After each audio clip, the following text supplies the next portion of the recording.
Trade Genius.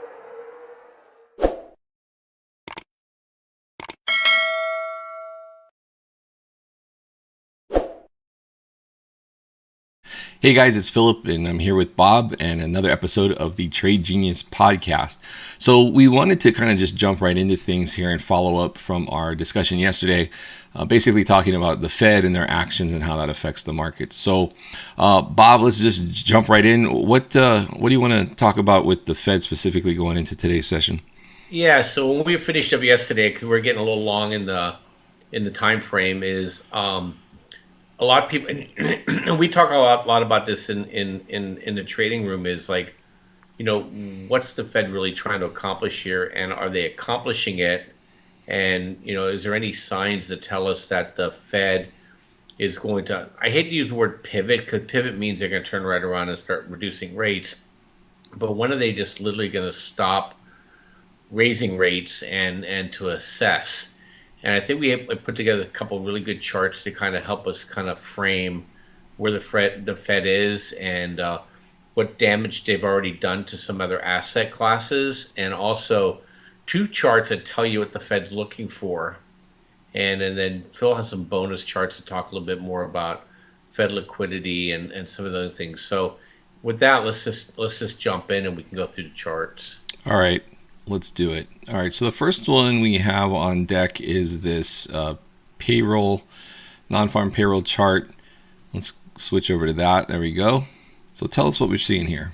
Yeah, so you hear a lot of things with the in the Twitterverse and social media that the Fed's not going to stop until they can impact unemployment. And unemployment's been a problem for them this time because of demographics.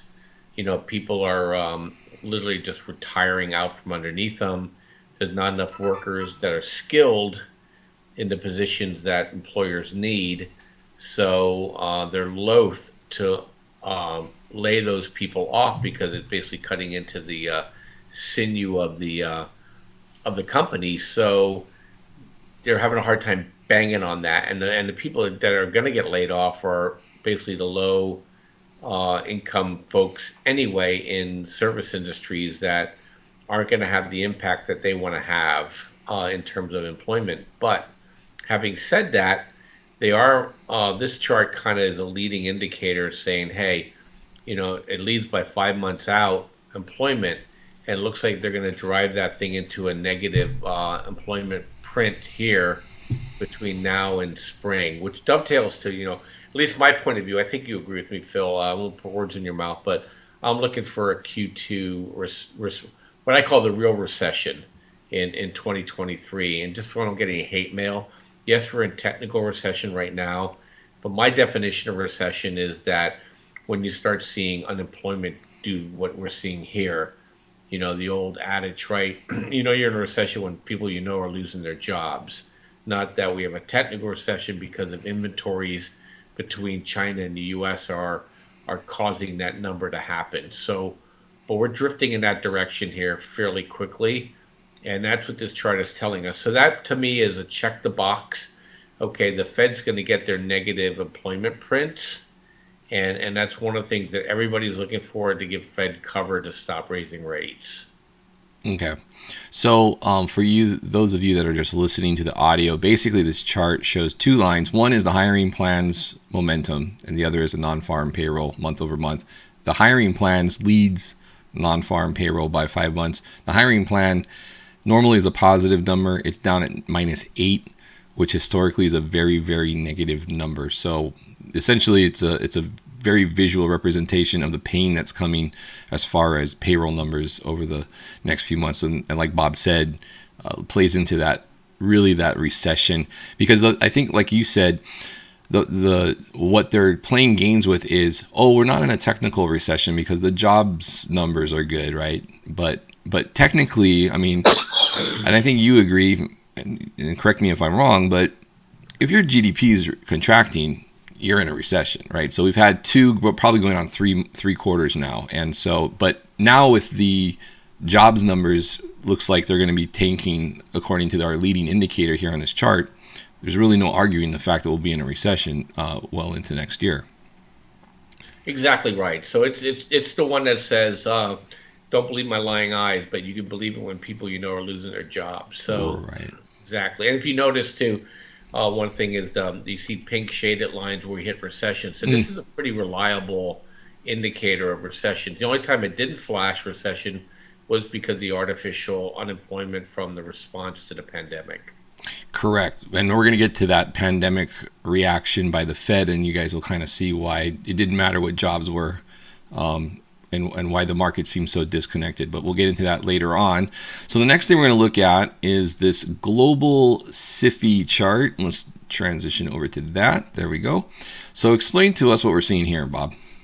Yeah, first of all, the SIFI is significant, financial institutions. So Okay. and it's the rates and the QE effect. And basically, what this is saying is that the QT that's being foisted upon the market is that we've not. It's been a lagging. It's been a lagging indicator. So the Fed funds rate will follow the basically the the SIFI and equity prices down. So another check off the box, right? You're going to start seeing pain in the financial markets, and I think we can agree that in Europe there's pain now in the financial markets. You hear Sure. Credit Suisse, you see Deutsche Bank, United Kingdom um, pension funds, the Bank of England's worried, and then equity prices are down to what 24% or something for the year, and usually the Fed funds rates follow that with a lag. I think the problem people have is that there's an expectation for a deliberative body to just act like a Ferrari. Oh, we got bad news. Oh, we got to change. We got good news. We get change. It's funny because in our trading room we act like that, right? Like, why the heck's the Fed not doing this? Why they not doing that? The market's down. We're going to crash, and they don't work that way. Whether you like the Fed or hate the Fed, whatever they do is a time lag behind it. And this is another one of those time lags where the Fed already done the damage and the Fed funds rate will follow that damage over time. Okay, so for those listening, we again another chart with two lines. So the green line is taking a nosedive.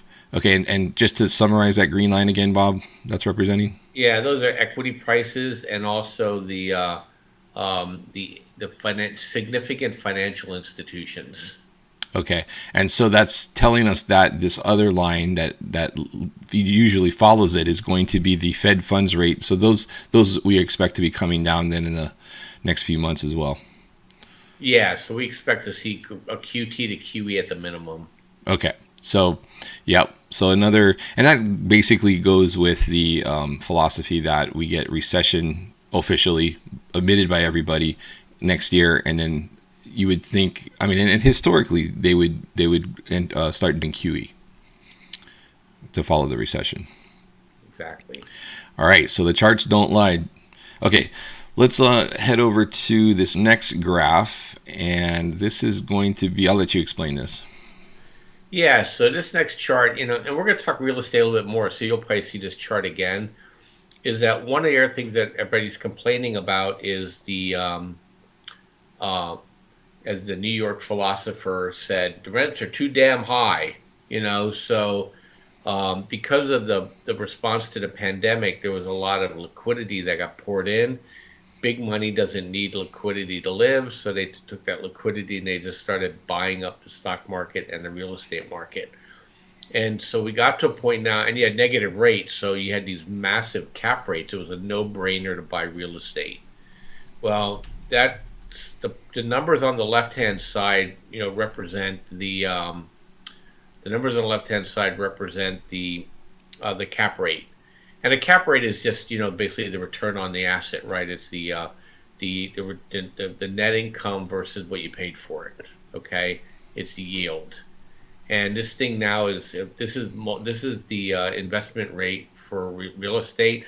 People can argue me on. Some people say it's some apartments are still at 7%, but this is an overall blended rate, and it's down at 4.5%.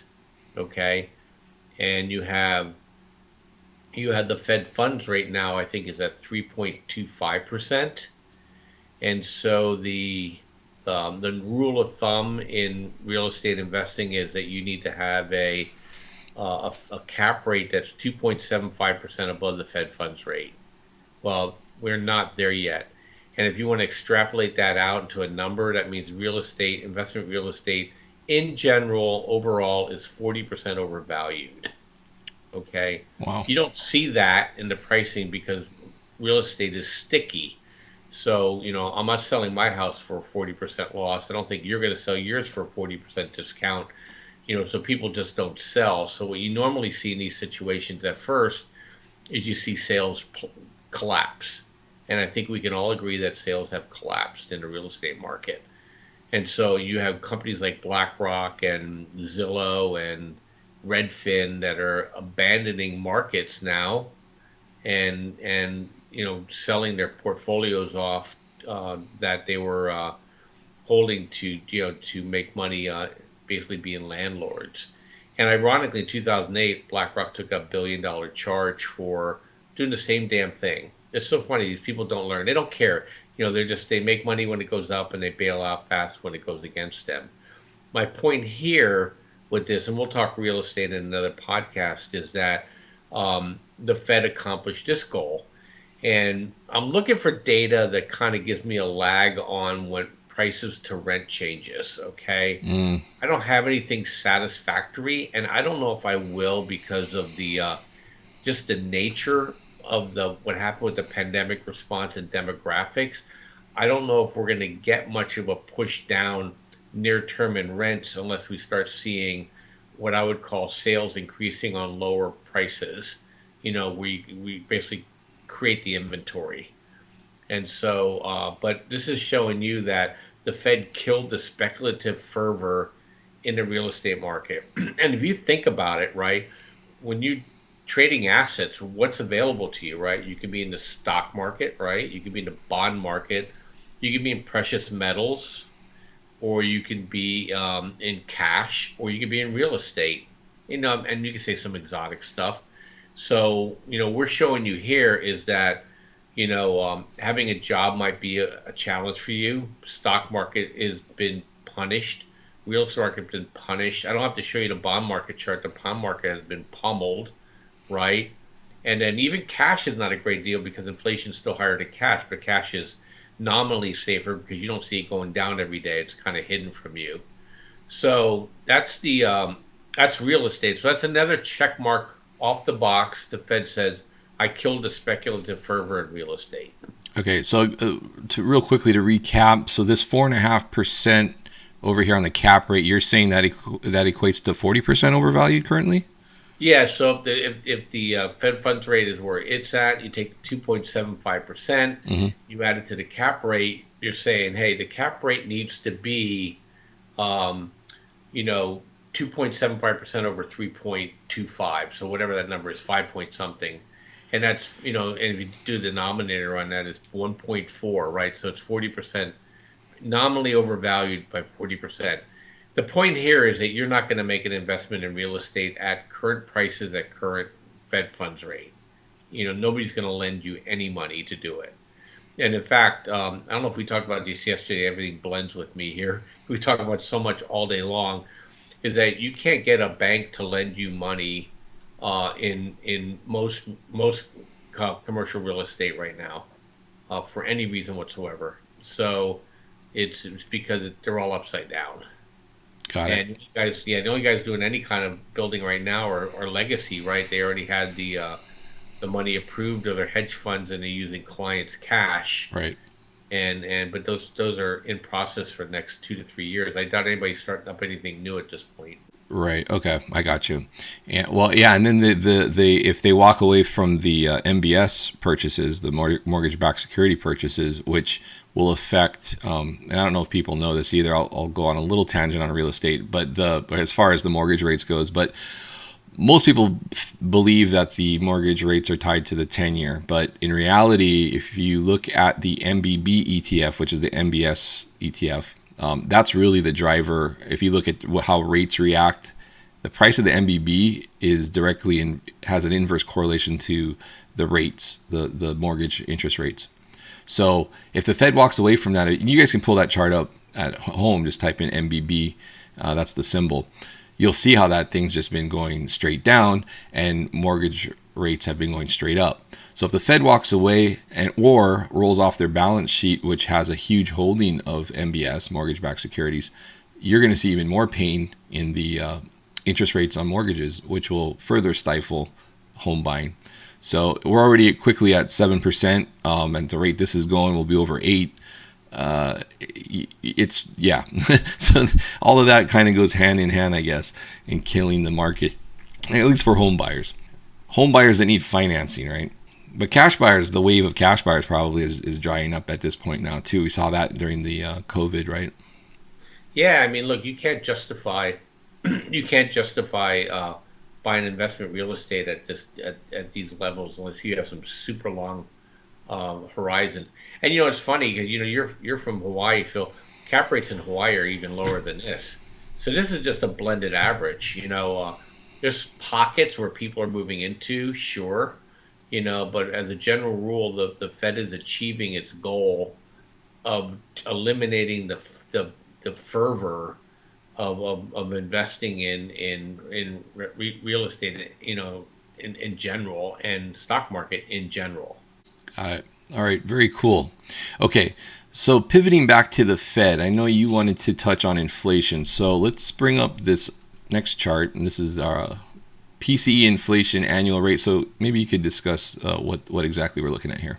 Okay, yeah. So, and then I think we have that other chart too. Hopefully, that I'll show you what the Fed looks for here. So in this chart itself, so Jerome Powell says this is his favorite chart, and he blends the 1 month, the 6 month, and the 12-month PCE number together. And to him, he wants to get neutral to this number. Okay, and so you look at the 1 month and the 6 month and the 12 month. I think we're still north of, probably if you added these all together, you're probably in the high fours yet. And if you notice, we're at 3.25, and they want to do a 1.5, basically 1.25 gets us to 450. So that's why this 450 number is becoming very interesting to people in terms of the when the Fed will stop producing rate increases going forward. So I think the December they're definitely going to pause and assess. And if you can't find another chart, Phil, what I want to show people, and I can kind of hand puppet this thing, is that people always say, how do we know where the Fed's going to land? Well, there is a rule of thumb that the Fed uses. Basically, they look at the 13-week Fed funds rate, and they compare it against the Fed funds rate. So the 13-week T-bill, against the Fed funds rate. And the Fed follows that number. The Fed doesn't lead that number, it follows it. And Phil, I'll give it to you again. Maybe we can just pop it up in a future podcast. But it's important, if you know that number, if that number keeps rising and it's above the Fed funds rate, you can almost bet that the Fed will try to match that 13-week to play catch up. And that's what they've been doing all year. Except this time right now, the 13-week is only 2.25 ahead of the Fed funds rate right now, maybe 0.5 ahead of it. And so they're getting to a point now where they cross that thing over. That means they're inverting the yield curve even at the shortest end of the spectrum. So they're running out of room here where the market is telling them that we're comfortable with rates being here for the 13-week to 3 months essentially. And I think that's the Fed's going to kind of land on it. So my view is, I think the Fed's done between 3.5 and 4.5. And like I said, it all depends on if how they manipulate the CPI, PCE, and PPI numbers coming up here in the coming months. Okay. So to kind of close this up with the Fed, we have some other charts we want to show you kind of directly related to the Fed liquidity that we were talking about yesterday. And something else that came up, today was a little volatile. We were getting the move that we thought we would get, right, Bob? And then the Bank of England opened their mouth and basically said that these, I don't know if you guys haven't been following, but basically the pension funds were leveraging the bonds in the London bond, or they call them gilts, right? The UK bonds. And the gilts blew up, right? And so all of a sudden, if you're using that as collateral, you don't have any more collateral. What happens when you don't have collateral? You get margin called. So basically, the Bank of England stepped in last week, Friday I think it was, and did an emergency move to prop up the bond market so that the pension funds wouldn't blow up. Because the last thing you want is your bond market not blowing up, and the next thing you don't want blowing up is all your pension funds, right? So and then he opened his mouth today and he said, you have 3 days, okay? He's talking to the pension funds. You have 3 days to get your ducks in a row because this propping up we're doing is going away. And the market didn't like that. So that being said, you have to take into account what the Fed's doing under the hood. And that's what we were talking about yesterday. So now swapping over to the first chart here regarding this liquidity that's going into the system, and maybe Bob, you can talk about the swap lines, but basically what we're seeing here on the left of the chart or the right of the chart is a big jump up in the Swiss National Bank USD swap line. And Bob, maybe you can explain what the swap line is, but that value there is $3.1 billion that happened basically overnight. So Bob, can you explain the swap lines? Yeah, swap line is basically the central bank's the pawnbroker, and the Swiss said, hey, I got this junk, but I need cash, and give me cash. I'll give you your cash back in the future, and I'll get my junk back from you. And so the Fed usually takes these swaps, and no matter if they're U.S. or if they're foreign, they'll take those swaps at whatever the indicative value that they describe on it, whether or not that value is real or not, it's irrelevant. And they just handed the Swiss National Bank $3.1 billion US. So there's pressure around the world for dollars. And so the Swiss National Bank needed these dollars to satisfy some sort of obligation they had. And the Swissies are chock full of other assets that are not liquid. And so we now have on our books, the Federal Reserve, the United States taxpayer owns some Swiss National Bank assets, and we handed them cash. And at some point, I don't know the details of the swap line, but at some point they're going to return that cash and take those assets back. And so that's what it is. And that's one of the things that you see. We didn't talk about this so much yesterday. This is one of those things that they kind of sneak in on you. Is that they'll say, hey, we're still hawkish, and the next thing you know, they're pumping money like they did last week to the United Kingdom. Now they're throwing some money to the Swiss National Bank. You got to remember, the prime brokers. There are foreign banks as part of the prime broker system that we have obligations to. So in 2008, we bailed out the European banks. Thank you, Mr. Taxpayer. And it looks like those cracks are beginning again, and we're providing liquidity to the banks over in Europe as often as they request it. So because of the dollar shortage. So see more. The whole point of this was you'll see more of this. So when the guy's showing you his hand and there's not a quarter in his hand, because he put it in the other hand already, is he wants you to kind of look at this. Oh, this is over here. Look how pretty this is.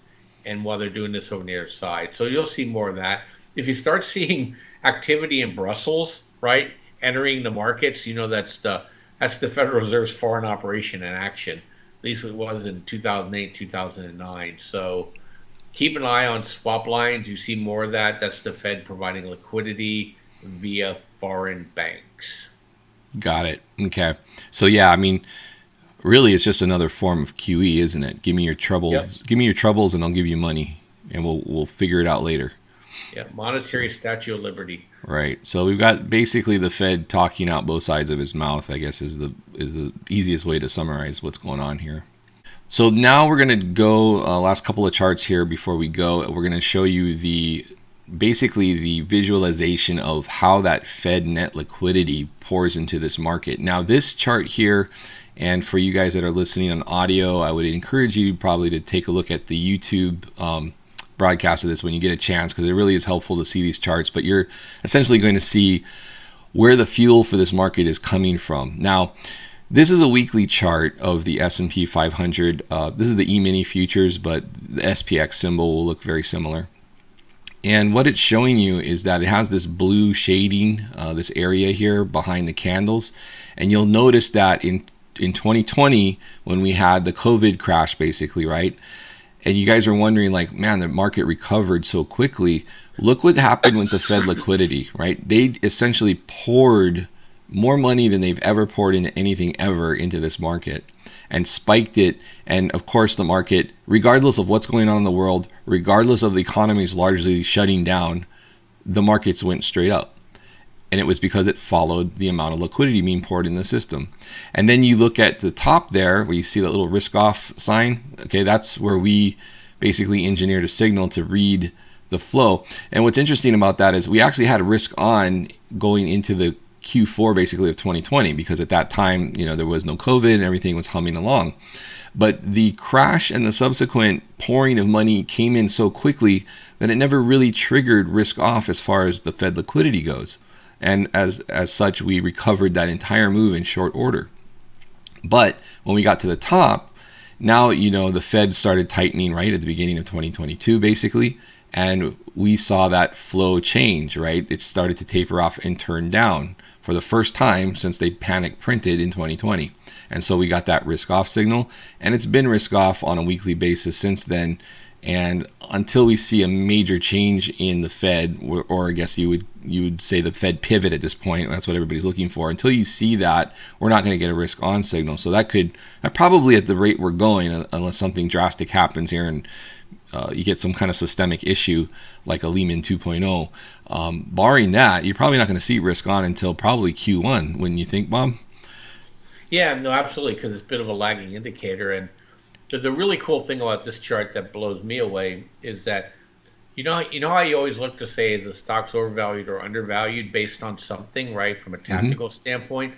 Going into 2020, look where the Fed funds rate, liquidity was, and look where the market was. Right. And all the market did was catch down to the liquidity.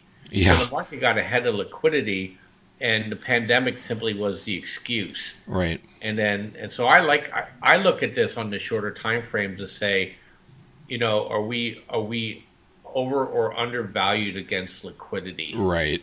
And I think that's, when you and I talk, day to day, week to week kind of things, we're kind of eyeballing, is that price in the black or is it in the blue? If it's in the blue, then you're probably going to look for some measure of movement higher. And the funny thing about it is, we talked about this yesterday, you can overthink a lot of things, but, if this is the number one driver, don't trade against the driver, right. Step aside if you need to. But to fight this is, as you can see, it was impossible. Look, the market fought that thing into 2020 and something gave an excuse to bring it right back, or vice versa. Right. Yeah, until things change, this is the number one metric that drives the market. Forget everything you learned about fundamentals and all that other stuff. If this is going up, market go up. If this is going down, market go down. I mean, it's literally come down to that. And unfortunately, it should be more about fundamentals, but right now it's not. And so you need to be smart about how you view this market. And I think it explains too why sometimes this market seems disconnected, because at the end of the day, it's this hidden accommodation that we're getting behind the scenes. Even though you can see it at the top, right? The blue has come off and prices followed it. So the Fed is tightening. However, it also rises during this tightening cycle, and that's why you get some of these sharp rallies that you see. So that's the kind of stuff that we look at in a more detailed manner in the newsletter, day to day, like what's this doing? Because right now we're just showing you the weekly chart. And then the last chart we'll leave you with is kind of a bigger picture chart that zoomed out. Now, you saw 2020, the big spike, right? That was them panicking and hitting the print button. And I've circled what happened back from the crash at the end of 2008, 2009, right? The great financial crisis or the Great Recession. And that's when Ben Bernanke was in charge. That spike doesn't look too much different than what we got in 2020. So essentially, it's just they repeated what they did in 2008, which was basically panic print. And, they call it QE, quantitative easing. And so, Ben Bernanke just got a Nobel Prize for economics, basically. And if you look at what he did back then, it really kicked off this excess liquidity that's driven this market up to this point, and at the cost of what? The cost of hyperinflation, basically, right? Everything's inflating like crazy. Okay, maybe we can't technically call it hyperinflation, but sometimes it feels like it, right? Cost of food, fuel's out of control, not only here, but also in Europe, right? I mean, their utility bills are skyrocketing. And this is why. Look, this is right. You can go back to where that circle is, and it's kicked off, and now we're paying the price for all of that. That was the easy thing to do, is to print, because inflation wasn't an issue, and it wasn't an issue for a long time. But that has a shelf life, and now it's coming home to roost. So that's some perspective for you guys. And you see these guys getting patted on the back. It's not really reality, and it's not helping you at all. And that's why we want to kind of do these podcasts, so that you guys have a real understanding of what's going on and how you can protect yourself in all of this. Yeah, and the only point I'll make is, and we talked about it in our room today too, is that these kind of charts, you draw these in crayon, right? Because it sometimes it takes a few days for, and I think when we had the turns in June and the turns in August, I think it was like almost like a 5 day kind of lag before it really bit. Right. And so I would say you look at these things directionally, like. Right. If you're short the market and you're getting liquidity pumping, well, close your shorts. You don't necessarily have to jump along if you like the trend follow, but close your shorts. Vice versa. If you're long going into the into the September liquidity off ramp that we got, then you should be short or close your longs or tighten or lighten up. So that's my admonishment to when you look at any information. You just want to be on the right side, of the street, so you'll eventually do okay. And so this is an incredible chart. I mean, it's funny. They actually give you their answers. They shroud things in mysteries, but they actually, it's right out here in front of us. You look at this, you look at the 13-week against the Fed fund rate. Bernanke told you the PCE chart that he likes. They're telling us all this, and yet there's a cottage industry about guess the Fed. So, but I just want you guys to be informed. And all this stuff I find and Phil finds, this is all, other than the stuff that Phil's programmed into TradingView for us, all this information is publicly available information. We're just trying to get it into your hands and to provide you with, I think, a good framework to make better trading and better macro decisions. Yep. Yeah, so I hope you guys found that interesting. I think this is pretty eye-opening information, and want you guys to benefit from it and understand what's going on behind the scenes. So anyway, again, appreciate you guys joining us for the podcast. Bob, any thoughts before we leave?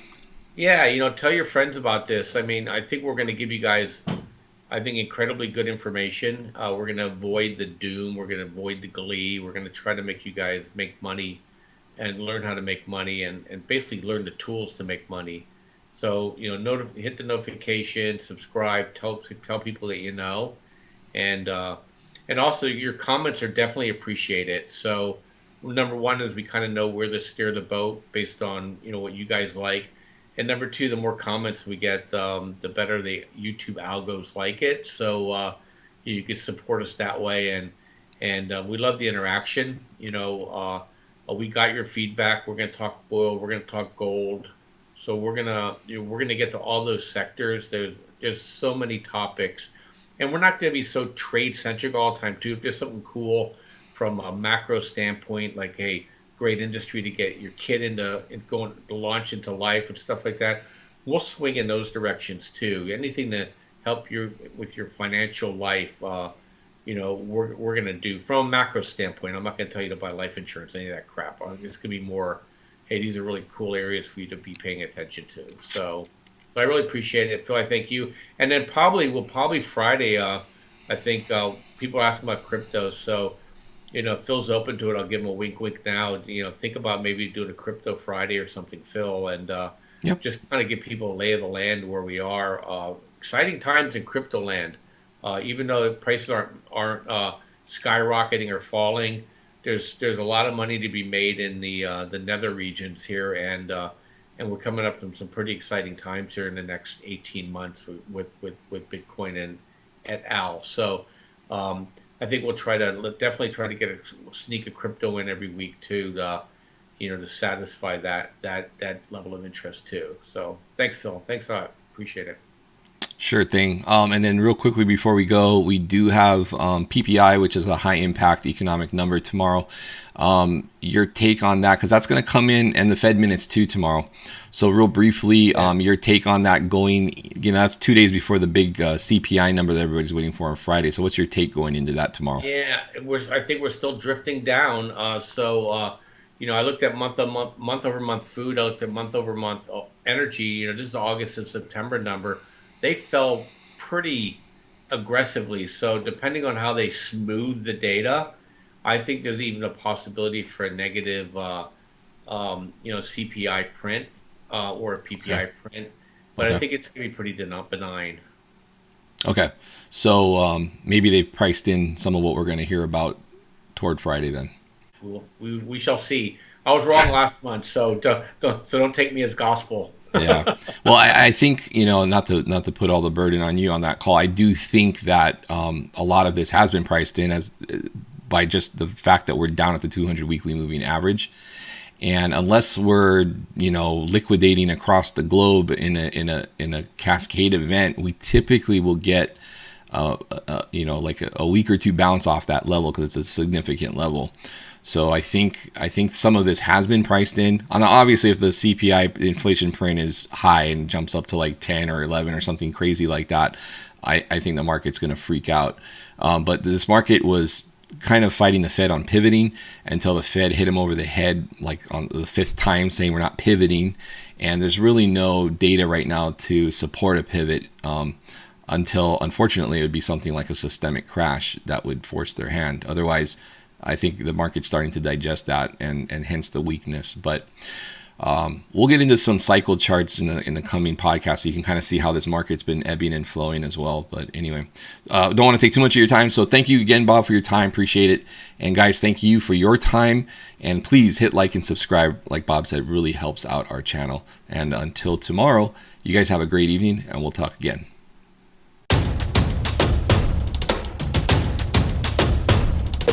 Trade Genius.